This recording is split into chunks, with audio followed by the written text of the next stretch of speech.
Continuing education knows that at the end, students want to graduate, and we can help them do that because we take the time to really listen to their needs and we understand all the different options that are available across the campus for them.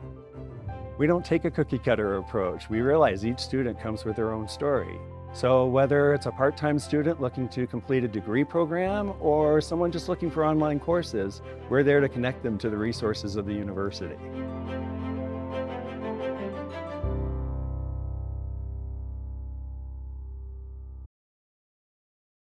Good afternoon. Today is Wednesday, April 9th, 2025. This is not the panel on laughter. It's the panel on tariffs. Before we get started, the University of Colorado Boulder, Colorado's flagship university, honors and recognizes the many contributions of Indigenous peoples in our state. CU Boulder acknowledges that it is located on the traditional territories and ancestral homelands of the Cheyenne, Arapaho, Ute, and many other Native American nations. Their forced removal from these territories has caused devastating and lasting impacts.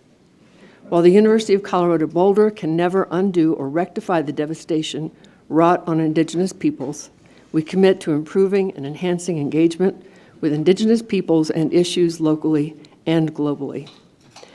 We do this by recognizing and amplifying the voices of Indigenous CU Boulder students, staff, and faculty and their work, educating, conducting research, supporting student success, and integrating Indigenous knowledge, consulting, engaging, and working collaboratively with tribal nations to enhance our ability to provide access and culturally sensitive support and to recruit, retain, and graduate Native American students in a climate that is inclusive and respectful.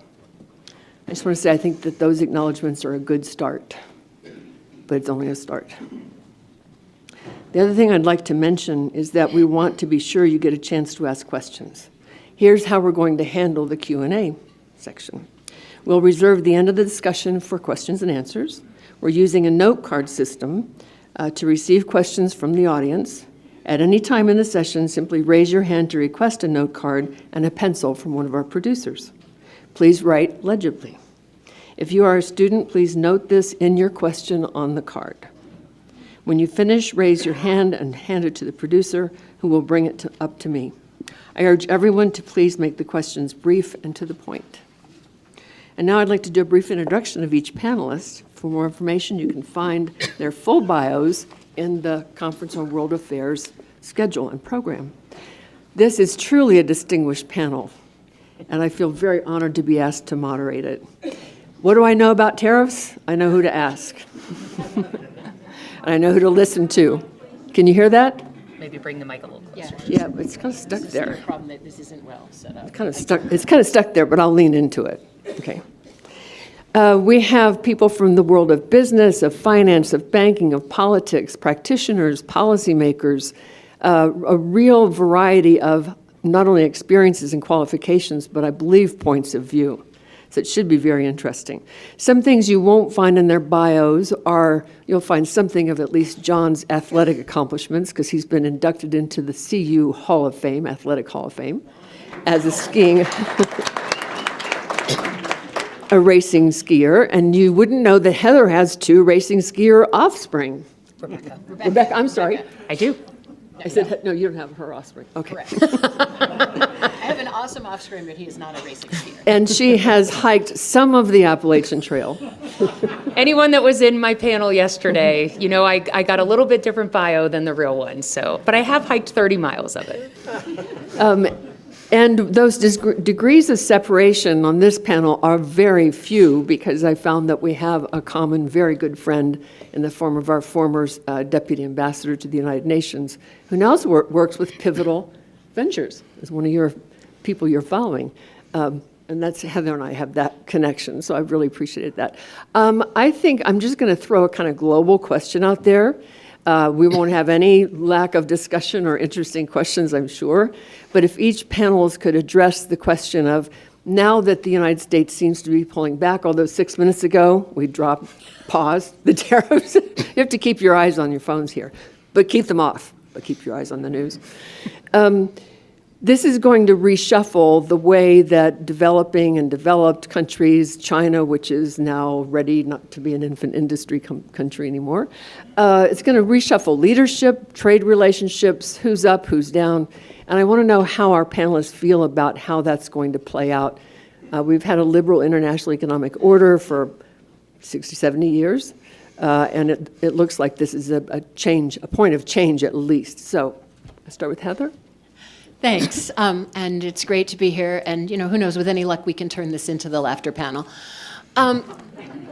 So where we are, and do feel free, I find the internet in this room is not very good, but if something additional, new, and wild does happen, please feel free to get our attention. This has been one of my great nightmares about doing public speaking on this topic, that I would find myself asserting something from the stage that was flatly false by the time it came out of my mouth.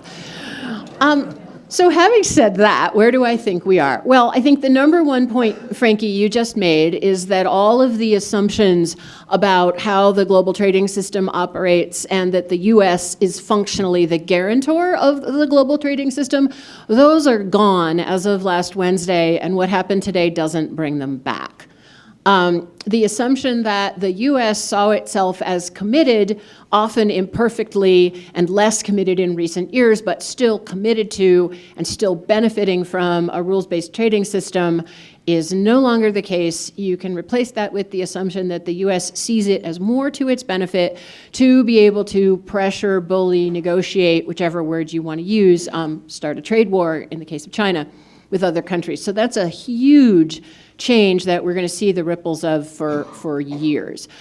Second, we've brought into question the fundamental relationship between how the U.S. looks at the global economy and how we look at global security. Since the end of World War II, there had been the assumption that the U.S. created and undergirded a set of security relationships with close allies and partners, and those allies and partners sometimes got preferential economic treatment, but that the security relationships were based on what we judged to be useful to global security, and that global economics more or less proceeded on its own footing. A dirty little secret that only trade professionals know is that trade professionals tend to be much more hostile to Canada and the EU than to China. So we could have fights with our friends economically, but that didn't at all affect the underlying security relationships.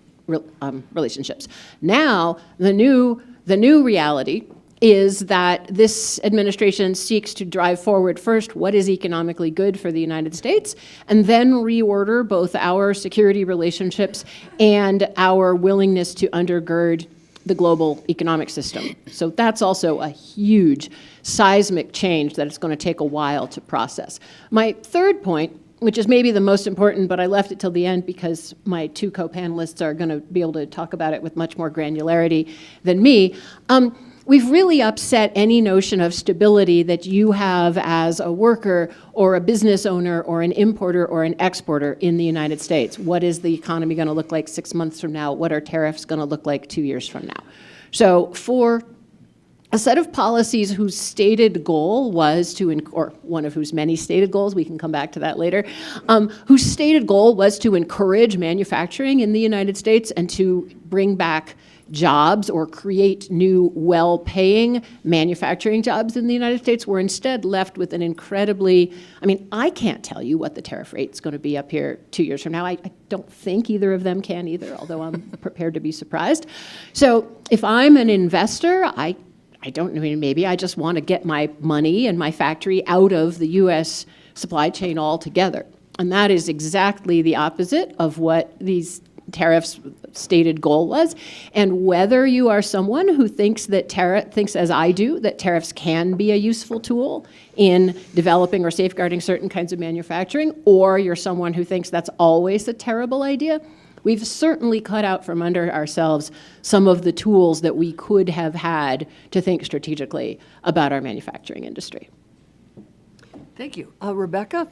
So I know some of you have not gone to the website and read our bio, so I'm going to do that very quickly so you kind of see what my perspective and why I'm sitting here on this panel today, which is very different than Heather and John. So I am an executive recruiter. I work with a large global retained search firm. where we are hired by companies at different scales, so from startups to the Amazons of the world, to help them hire their executives. So at the board of director level, CEO, CFO, and their direct reports. So these are the individuals that are making the decisions right now and trying to react to this every 6 or 7 minute change on what these things are. Most of my clients are global businesses. That means both in terms of manufacturing, customer base, supply chain. They are very global. So that's my role up here on the panel. I earned my degree in economics 29 years ago. I haven't been paid to do that work in 25. I don't think you really need my opinion on that up here. Why I am here is to give you some perspective as to how companies are reacting to this or not reacting to what's going on in the world today. So that's the perspective I bring up here.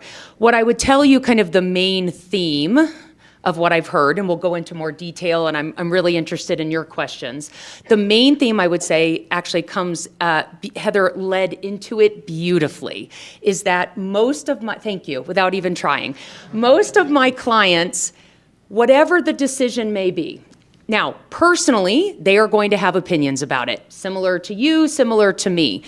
But whether that decision is A, B, or C is actually trumped by, that's the worst word on the planet. Sorry. Is actually more important is it going to be A? Is it going to be B? Or is it going to be C or something we haven't even defined yet? Because I have to plan an entire strategy around that. I have to figure out how much capital I'm going to allocate to various sundry things. I have to figure out my talent strategy as to who I'm going to hire, how I'm going to run my business. So actually more important than A, B, or C is just tell me what the heck things are going to be so I can make decisions. So that's the overall theme of what I'm seeing.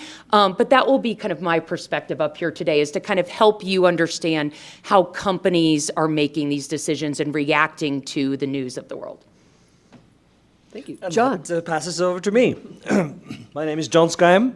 I'm Norwegian, came in on Friday, and I'm trying to potentially bring a little bit different perspective on this crazy situation you have created here in the United States, and see if we can, have a different opinion about things. But I think we're all probably in a similar sort of base, but nevertheless, we are experiencing in Europe what we call a culture shock. Last week, we thought, a little bit before last week, we thought we had a good ally, a good friend that has been supporting Europe since the Second World War and even before that. And then suddenly you get slapped in the face with a major wake-up call. And we are in shock over how it's possible that we have been brothers in arms ever since, and then now suddenly we do sense that maybe certain people have a little bit more favor to a certain Russian guy. And that scares us. The tariffs that we're going to talk about today, Norway was fortunate. We only got slapped with 10%. So we're the good guys. But it has effects way beyond just the United States and Europe. And as we all know, the world is connected. And a decision that is made here or made elsewhere, it has ripple effects all over the place. And the tariffs and the trade tension and all these things that are happening is something that will affect everybody, all 8 billion of us, in one way or another. So we're all in the same boat, and we all have to focus on what can we do. Now, the interesting thing is not necessarily that it's complete chaos right now, because sooner or later it will find some sort of balance. My background is investments. I have ran some of the largest banks in Europe. I have invested money in hedge fund style. I have, at the moment, I'm managing a family fortune in Switzerland. And how are we going to deal with this issue? What are the effects? What are we looking at? And right now, when it's completely chaos like this, then we kind of clamp down and say, okay, let's reduce risk a little bit, but not panic. Just see how this plays out. A week ago, the stock market dropped 10%. Today, it's up 10%. So, let's not panic. We need to see where the pieces fall. One thing is clear, is that interest rates are not going to come down quickly. So inflation is coming, and therefore we need to brace ourselves that mortgages are going to continue to remain high, and we need to make sure that we are in a position to not run out of cash before we have to. So that's where we are on these things. On the political side, my good friend Ronald Reagan, he was a smart man. And back in 1987, there were some threats about tariffs at that point too. And he said, don't even think about it, because it will hurt everybody that it's trying to help. In other words, us as individual consumers, we are the one that's going to hurt. We are the ones that are going to have to pay the price for goods and services are going up. They're going to cost more. We're going to have less money to spend, and therefore it's going to hurt us. In the longer run, businesses are going to stop investing. Innovation is going to be basically not as thriving as it was a week ago. And we're going to see that potentially also there might be job losses. And this is not the situation that we want to get into. The big question is, we have a situation where certain countries are, for many years, been not necessarily playing a fair game. I do appreciate where the administration is coming from, where Europe, Asia, other countries have exploited the opportunity to have our goods and services sent to the United States, while we buy very little in return. So how do we solve the problem? Is there a way of solving it other than tariffs? Okay, let's discuss. On that note, I pass it over to you. Thank you. Well, I will ask another question then. The tariffs we're talking about are really on goods, not services, correct? If I'm wrong, straighten me out. Yes, and it's also about the components of all these goods that we're sending. They're so messed up. I had a diagram in one of my classes of a Ford Escort, and every country who contributed some part to the Ford Escort. It's like 20 countries. But we've had, a declining trade deficit, as I saw, since 1970. And I think it's mostly because our service sector has been growing and offsetting that. Now, it didn't seem like a radical problem to me that required a radical solution. But what happened to the World Trade Organization, where all these factors and the ups and downs and development and infant industries and when you don't need protectionism anymore and when you should have it, what happened to that framework for negotiating those things in a truly, literally global vision or sense? I want to hear the three answers to that. So two things. First, it's, I think, important to take seriously the some of the underpinnings of why the administration is doing this, because although it's happening in a particular way that I think I've made pretty clear, I think is ridiculous. The president here is drawing on, and very effectively drawing on, some long-running strands of discontent in our society, which he's reorganized to change our politics as well. So we need to understand that for those of us who sit up here and either think in an investment perspective or in a macro perspective, number one, the U.S. is an amazingly strong exporter of services and a world-beating innovator in services. And number two, many of us and our children and our world are now concentrated around working in services. There has been in the U.S. for a couple decades now a growingly disaffected group of voters who believe that their lives and their communities were better when they were centered around manufacturing. And so there is a serious intellectual trend that President Trump has gathered into his fold of people who believe that paying attention just to manufacturing and just the manufacturing trade deficit, even though economists will all tell you this is silly, but they say these voters actually want, and this is a very specifically gendered argument, which is also interesting, that for men it is morally uplifting to do manufacturing. So sorry about that, ladies. I don't know how we are supposed to, well, I do know how we're supposed to morally uplift ourselves, and I don't like that either. But Is this about the gender discussion? it is now. No, if you read, you think I'm making this up, but if you read Robert Lighthizer book, No Trade is Free, he has a whole chapter where he talks about the sort of elevation of the dignity of men through work. So that is a very serious, again, you don't have to agree with it, political underpinning for why these guys think that focusing specifically on manufacturing and on trade deficits in manufacturing will pay political dividends for them. So that's point number one. Point number two, very quickly on the WTO. As John alluded to, the premise of the WTO when it was created was that over time, every country would pay more and better observance of its rules, and that not only that, it would tend to make capitalist economies more democratic. And instead what happened is that basically, if we're honest, Europe and the US and China each figured out our own ways to work with the rules to advantage ourselves.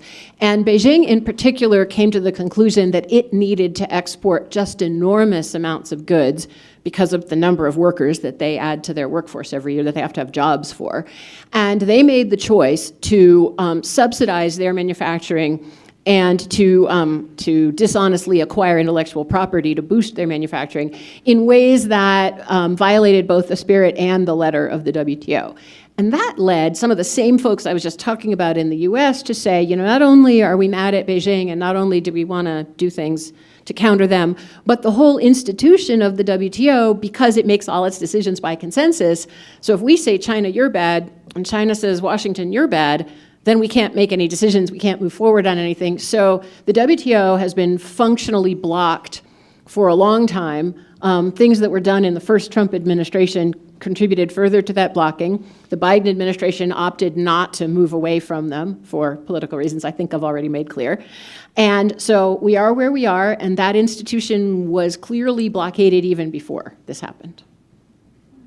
So I'm going to play off the first point that Heather said here in terms of kind of how I have seen this at the executive level and which executives get chosen to be in these very important roles that are making decisions every day that are going to affect this. I think you said there are some underpinnings here in terms of the decisions on tariffs that are not necessarily financial in nature. Right? I think we can agree on that, right? That there are other things at play here as to why we're doing this. We're not just doing this for economic benefit.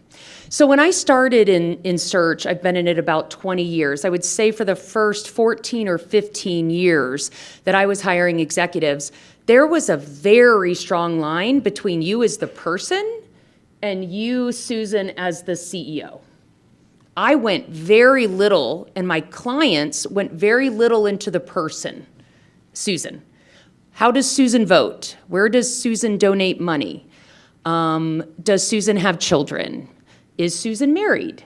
All of these questions really never came up in terms of assessment. Right? The decision was, you know, can Susan run a business? Has Susan had results in terms of having run businesses previously? Does she have the skill sets to drive a profit in this business? And is she answering the needs that the business needs now? Is that a growth? Is that a turnaround? Whatever it may be. That has completely changed today. So that those decisions, similar to this, we do not have that line here. There are other things at play. And I think sometimes we forget when we say companies, whether that's in a good term or a bad term, they're people, and there are people making decisions here.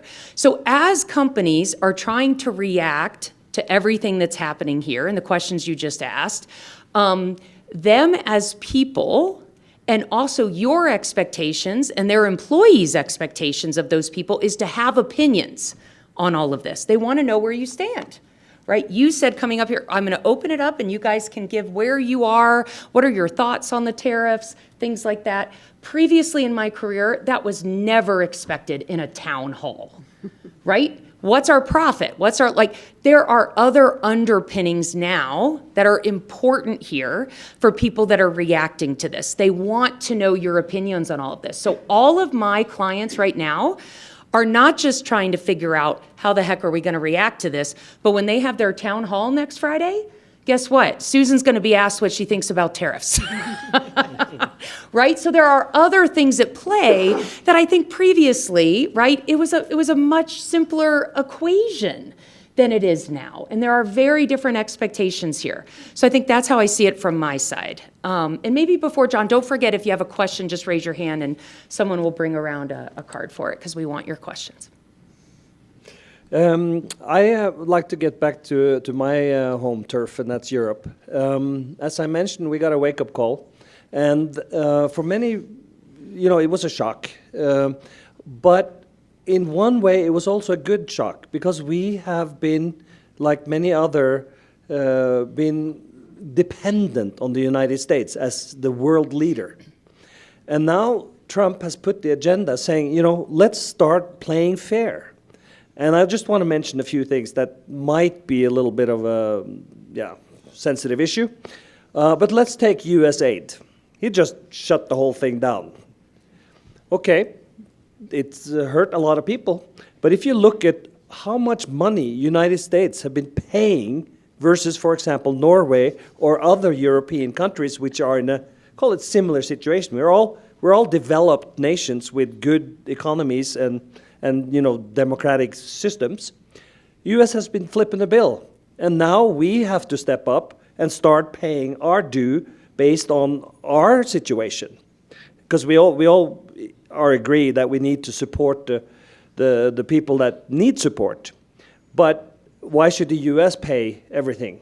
Norway has more money than we know what to do with. Why can't we pay? Seriously. And we have not been paying our share. Next thing on the agenda, he brings up NATO, North Atlantic Treaty, and says, we may not want to join this anymore. If you don't pay the 2% of your GDP that we have agreed, we may not support you. So let's say that Norway didn't pay its 2%, and the Russians are coming over the top in the north and attacks Europe and Norway. Then the US threatened to not support us. Of course, that wouldn't happen.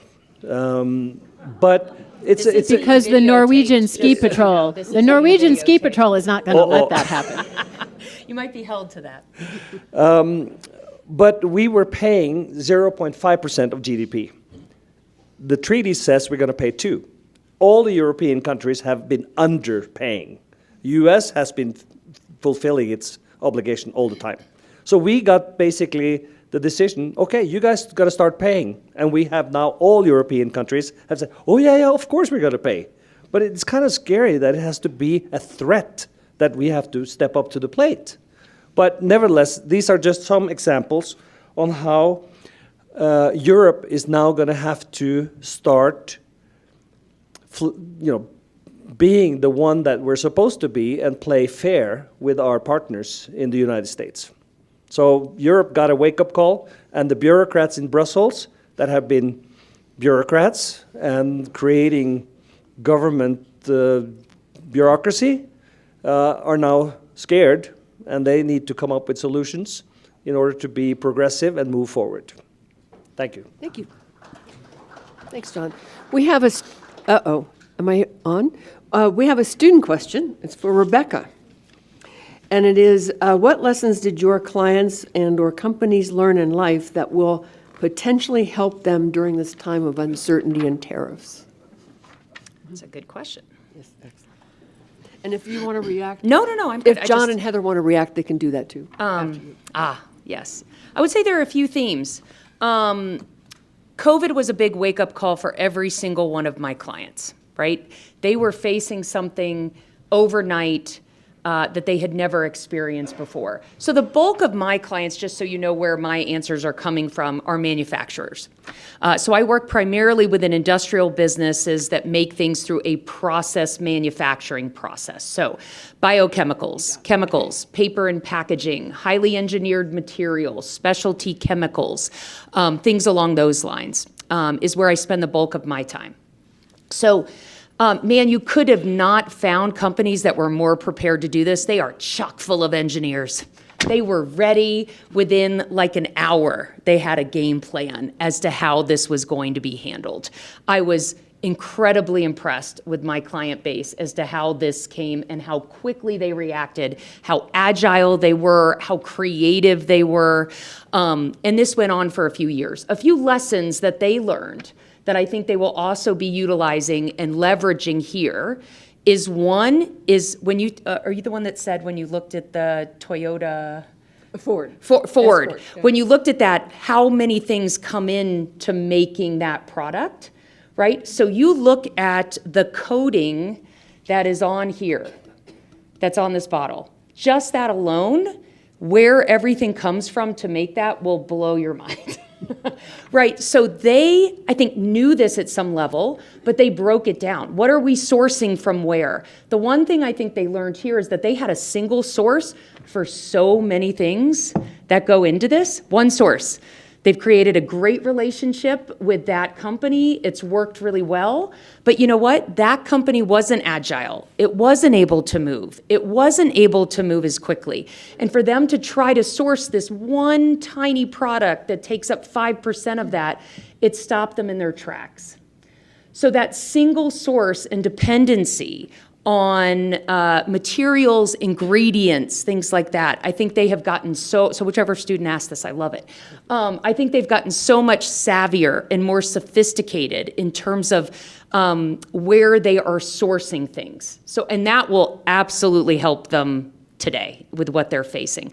Number two is in terms of talent, right? Who they are hiring, what talent they're upgrading, where they need more talent.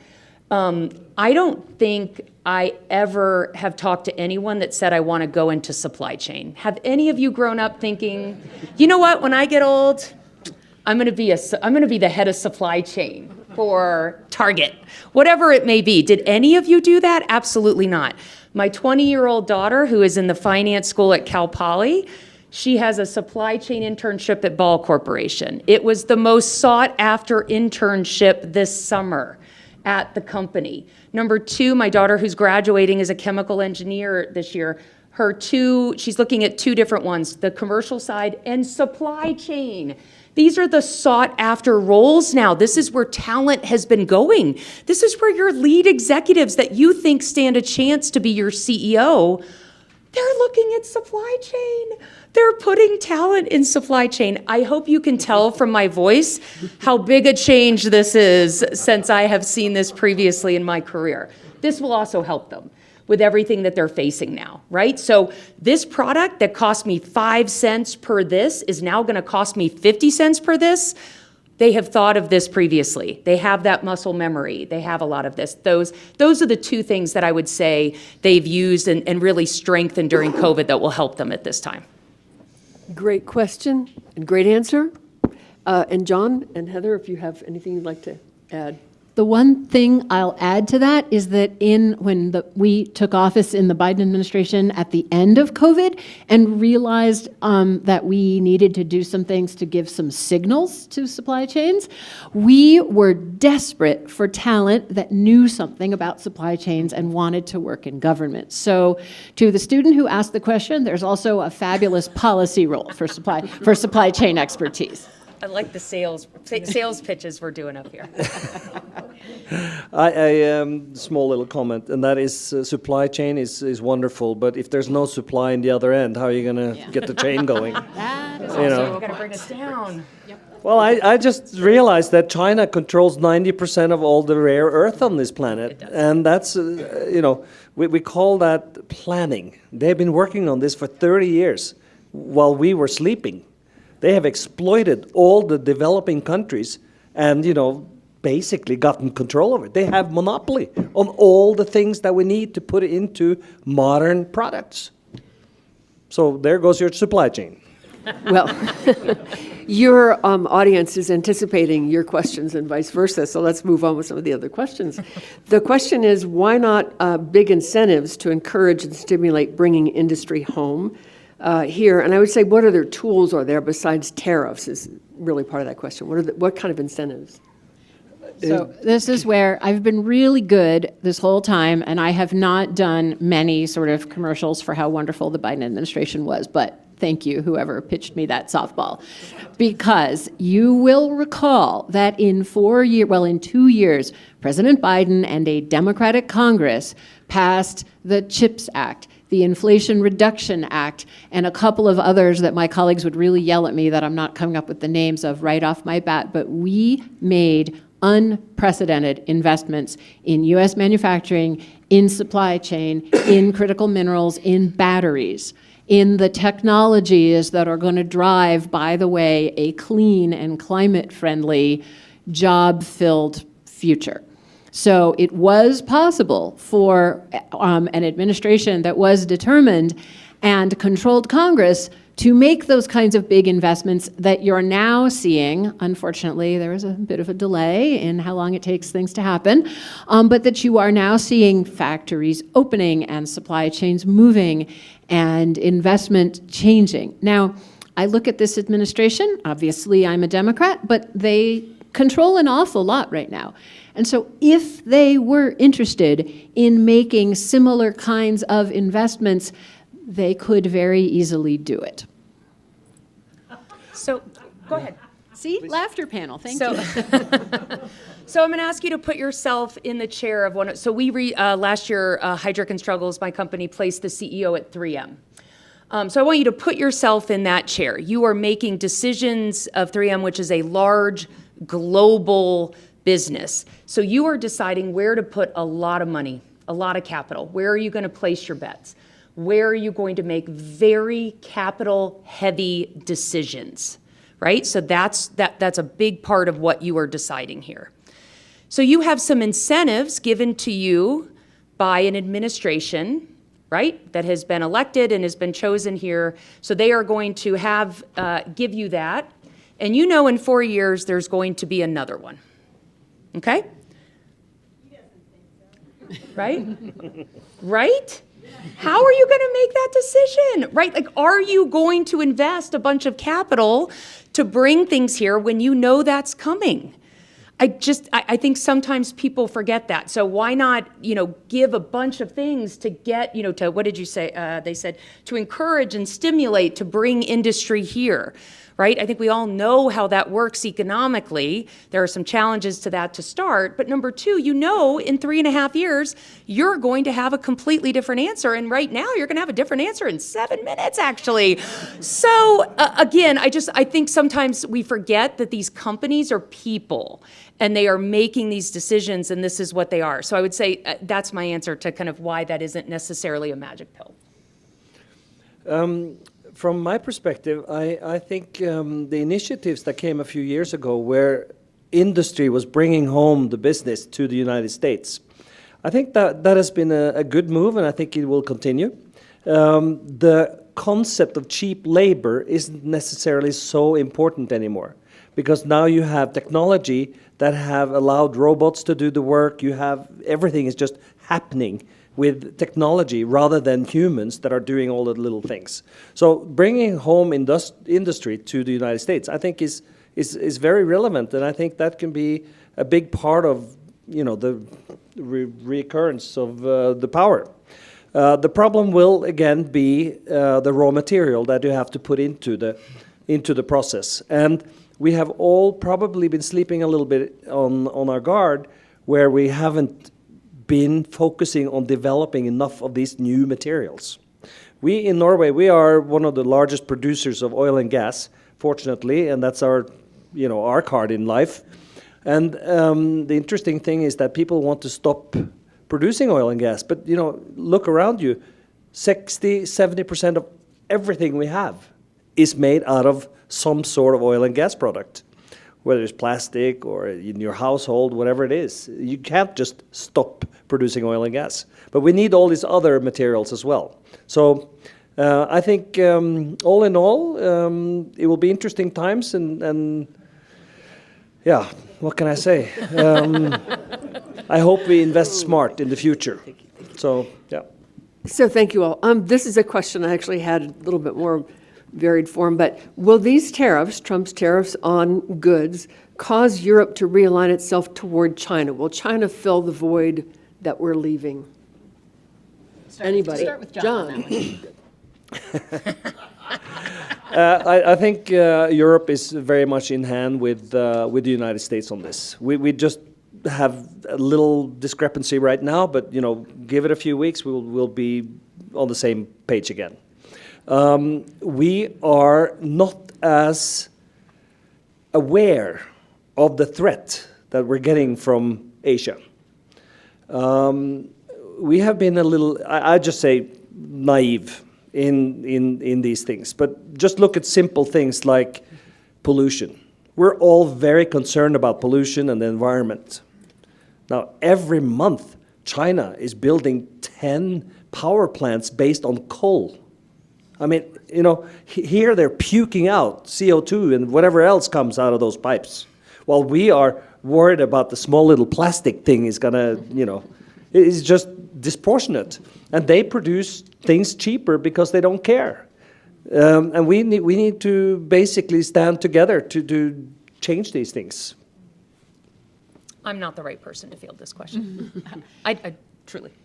So the one thing I would say here is that I sometimes think both in economic terms and in security policy terms, we pose this question as if it was one of those kids' puzzles and the U.S. was pulling out a star-shaped piece and China would come along and plug in a star-shaped piece. But I think it's more useful to think about this as like an ocean or a pond or a bathtub, and we've just removed a bucket of water and dumped it all over the floor of the bathroom.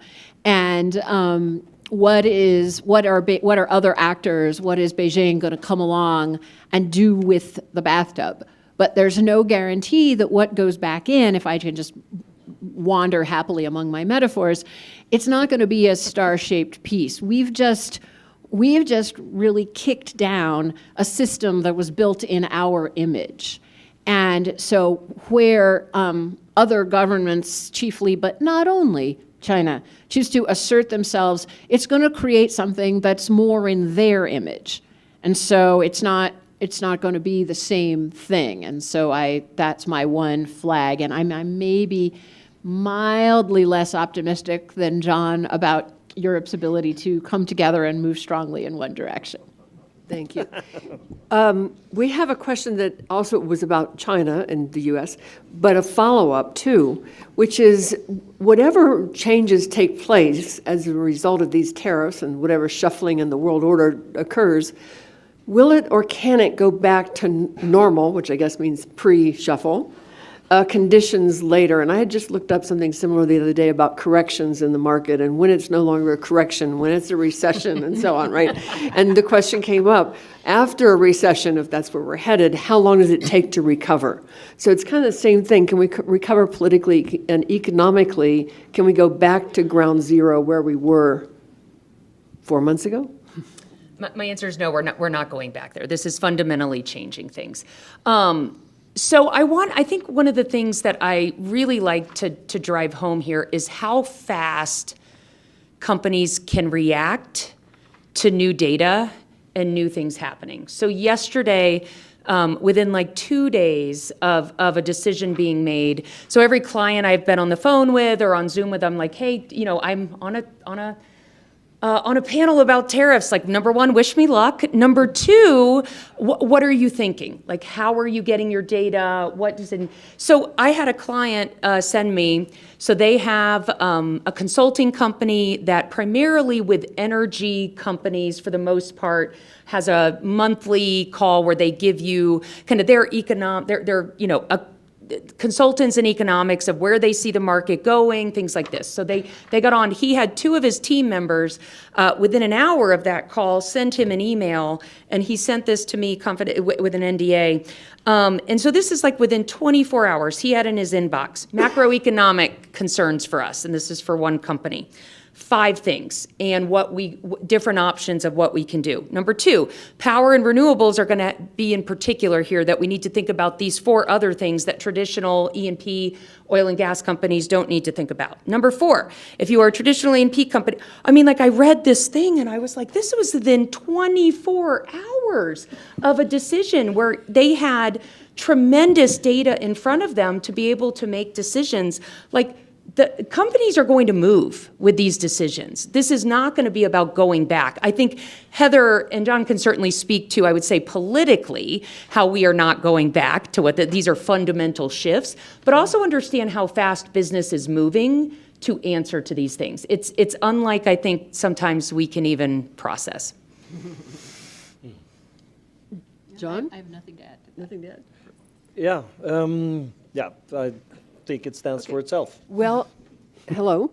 On the question of other kinds of tools or incentives, I'm told that it was actually a question, why not use incentives instead of tariffs? I think my answer is the same. President Trump personally has clearly developed a very deep relationship with tariffs. And I think there have been some books written and some histories of the first term that try to dig into that a little bit. He had these views back in the 70s and 80s, and when he was a New York businessman, and he used to take out full-page ads in the New York Times advocating tariffs on Japan. So this is very deep-seated with him, and my specialty is international relations, and so I don't feel, but the other piece actually goes back to the political point I made before, which is that tariffs are simple.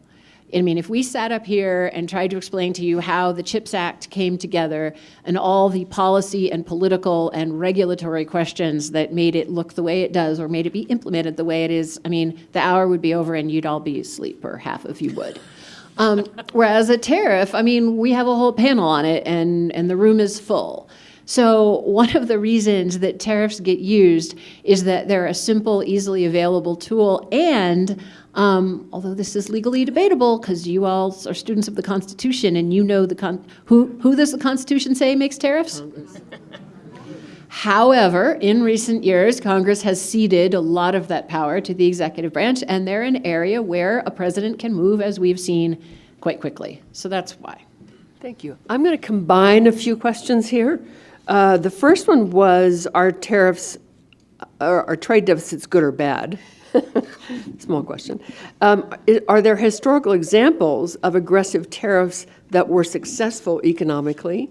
And does history repeat itself? Have we had a similar crisis before generated by tariffs? So that's, who wants to take the first? John wants to. John wants to answer that. Well, I don't know about that. I started to think, are there any situations where tariffs have been successful? Economically, probably not.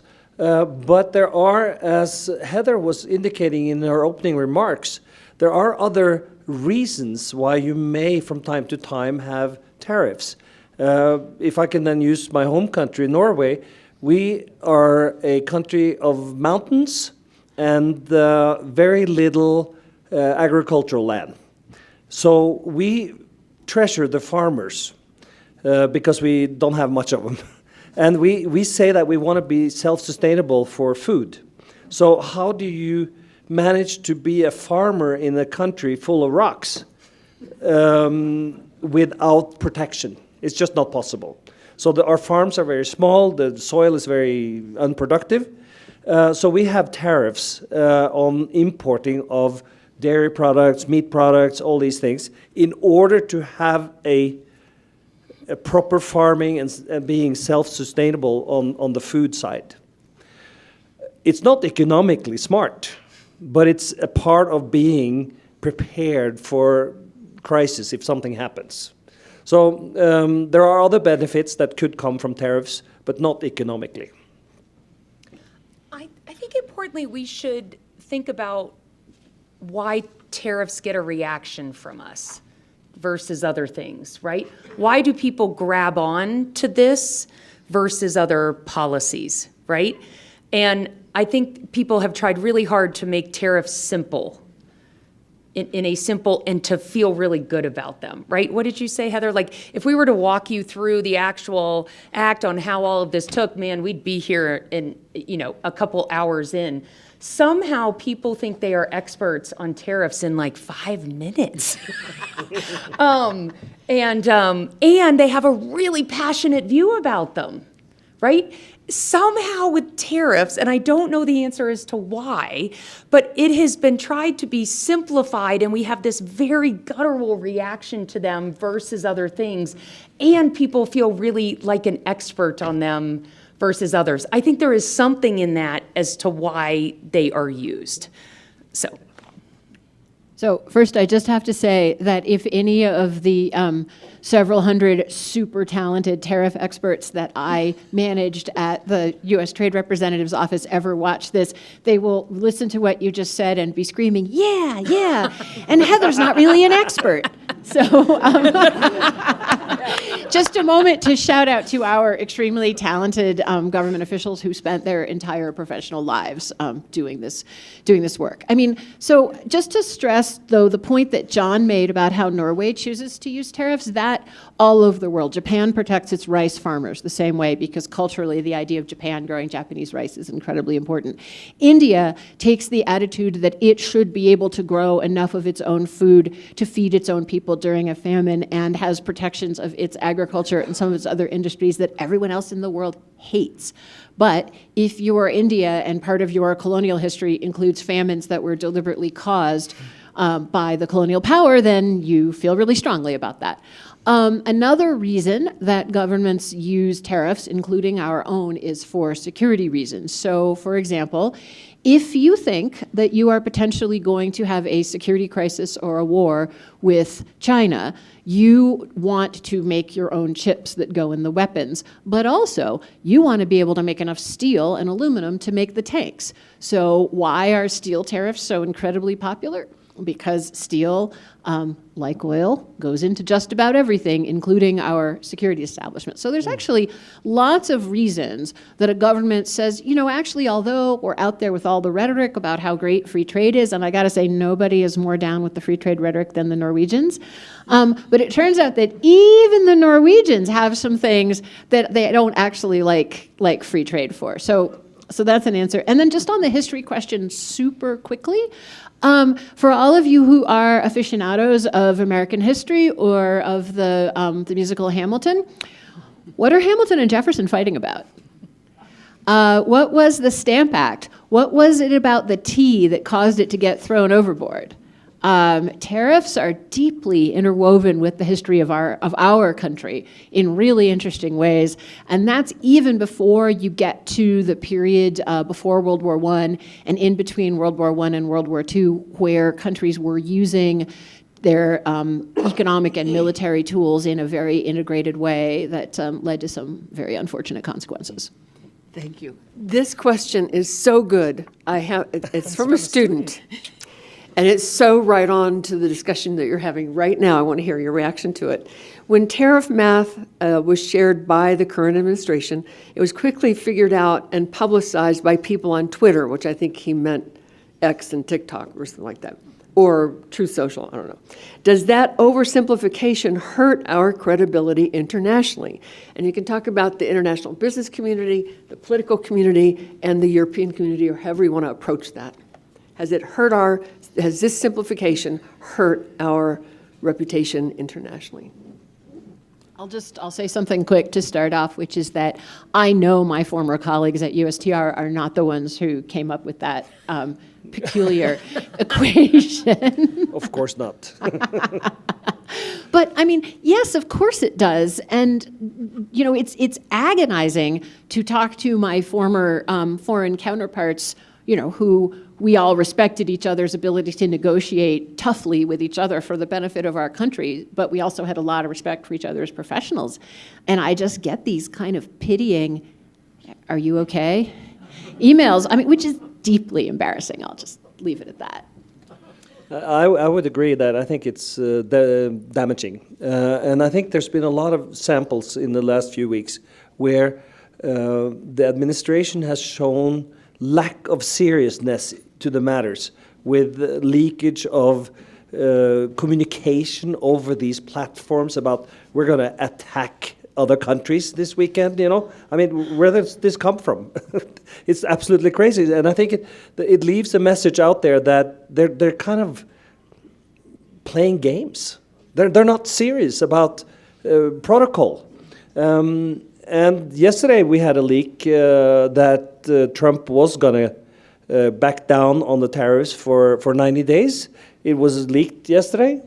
And, you know, the market went from being down 5% to up 5% yesterday because of this. And then this morning they confirmed it. So obviously there was a leak somewhere. So yes, it's damaging because it sends a signal that you never know where this rabbit is going to jump or how it's going to be. Yeah. Is it damaging? Of course. Don't let that embarrassment have you ignore it. It's real. It is a part of life every day. Ask your grandkids. Ask your kids where they get their news. Where are they getting their data from? Don't ignore that. Don't let a high and mighty attitude or an embarrassment or whatever this may be, don't ignore this. Ask your grandkids. Ask your kids. Figure out where they're getting their news from. That's the one thing I would say is don't let that make you ignore it, because it's here and it's here to stay. I'll combine two more questions, but it's such good questions. One is, who gets the tariffs? I think that means where does this additional money go? It's very simple, but where do they go? And are they disruptive to trade relations, and are they going to cause a recession? I feel this is a question for me. Where does the money go? It goes into Treasury, and from there it probably goes back out to people in other sorts of investments or to the deficit of the country. So the money doesn't go away and doesn't go to the consumers. It goes into the government's treasury. The second part of it was? Will it cause a recession? What do you guys think? Most likely, will there be a recession? However, we're experiencing a lot of other fun things happening in the world, technology development, new products coming and things. So there's a slight possibility that it doesn't become a recession. But on the other hand, if you look at the definition of a bull and a bear market, in the United States, we just went into a bear market a couple of weeks ago, and that could be continuing. And if the interest rates globally aren't coming down, then it will be tougher times for everybody. So I would say we're up to 70% possibility for a recession now. So my clients are waiting and seeing, right? So on a lot of these large strategic decisions, capital-intensive decisions, it's a wait and see, whereas perhaps they would have made that decision earlier. I have not seen widespread layoffs, again, on my client base, right? Huge cuts. What I have seen is, these folks always have 3 scenarios at play. What if this happens? Now we have 9 scenarios at play. That how are we going to react if this happens? Now there's an incredible amount of scenarios that they are having to plan for. I haven't seen a huge reaction one way or the other. It feels much more like a wait and see. Yeah, the only thing I'd add is even if we don't end up in full-on recession, you've seen just over the last week, you've seen factories idling temporarily. You've seen companies announcing that they're postponing enlargement plans.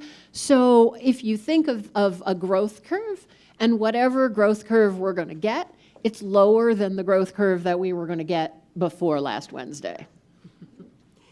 Okay, I think this is related as well. Given the haphazard and ad hoc rollout of the tariffs, the lack of transparency in formulating them, and conflicting rationales from the administration, some have speculated that the real motivation is to solicit bribes from foreign governments. Do you agree?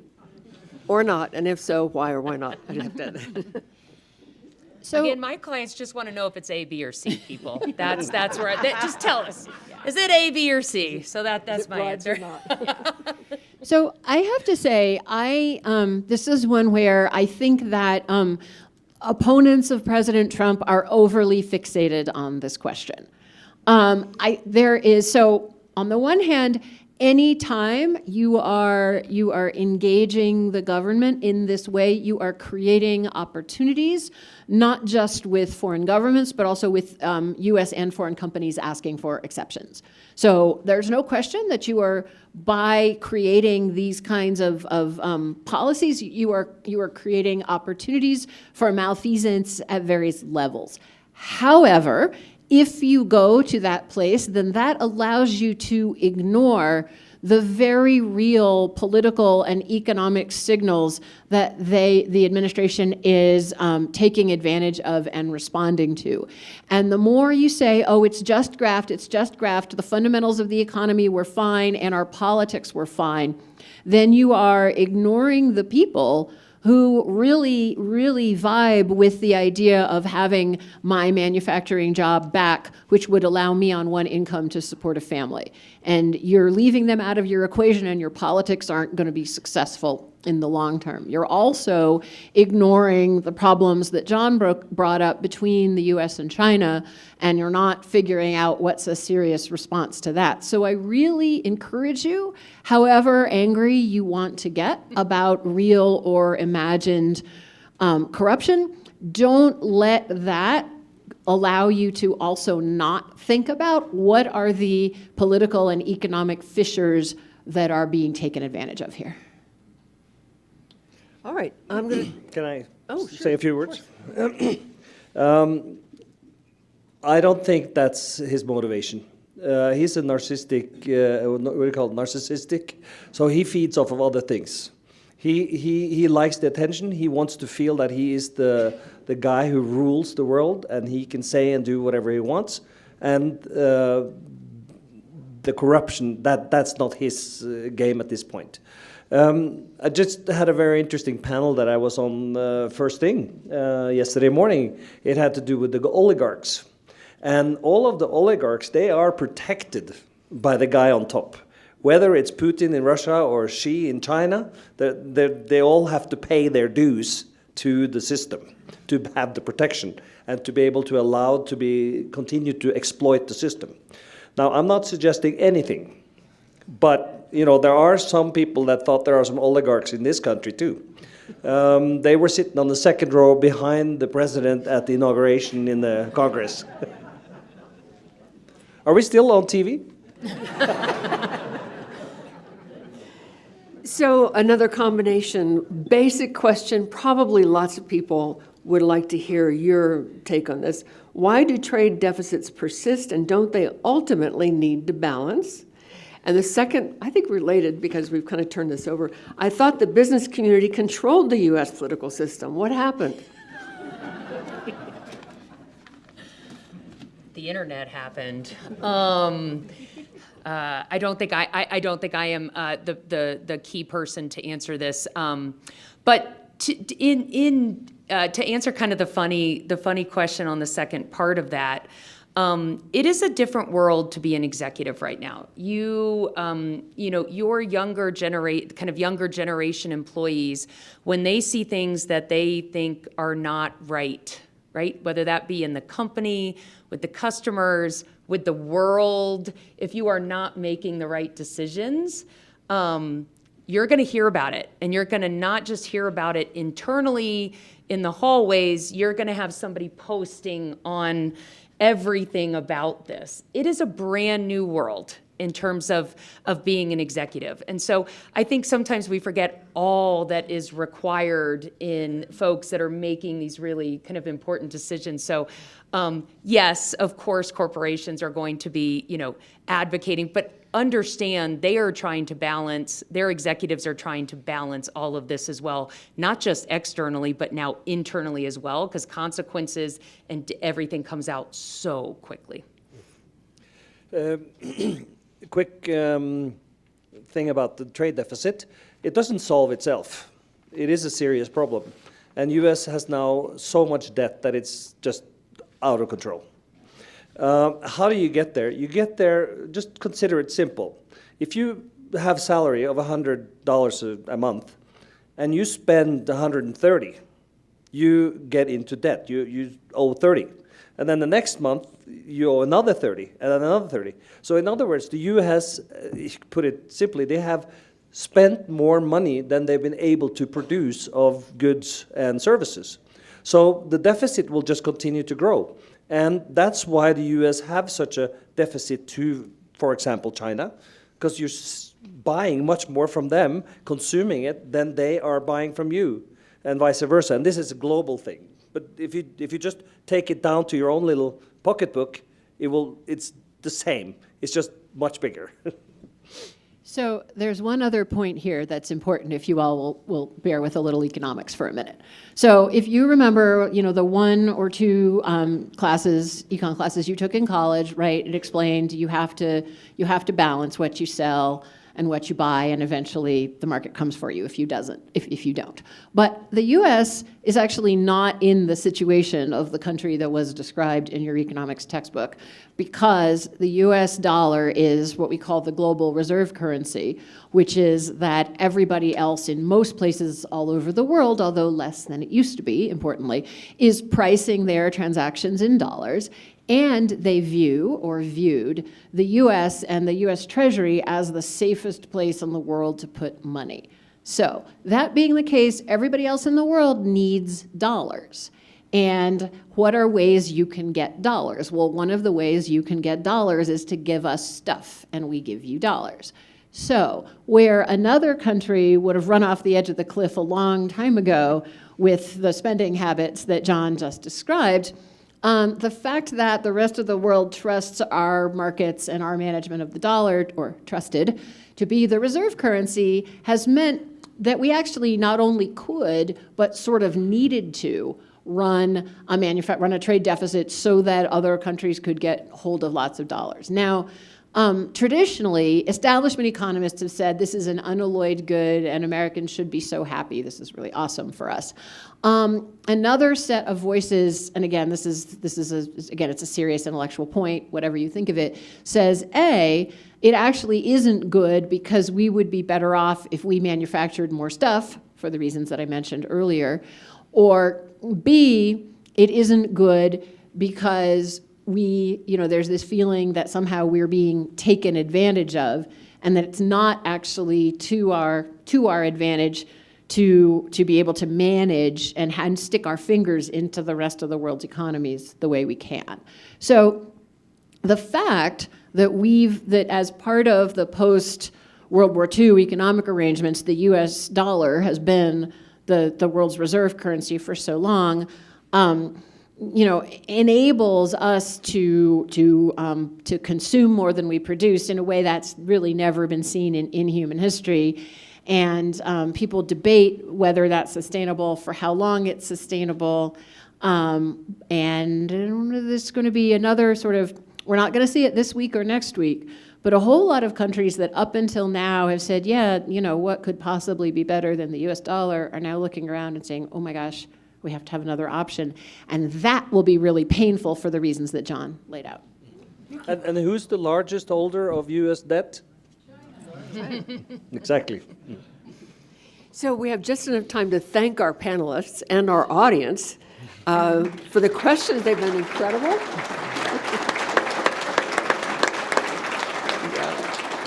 I hope educational, which is still the mission of this institution, and carrying it out very well, I think. So thank you for coming.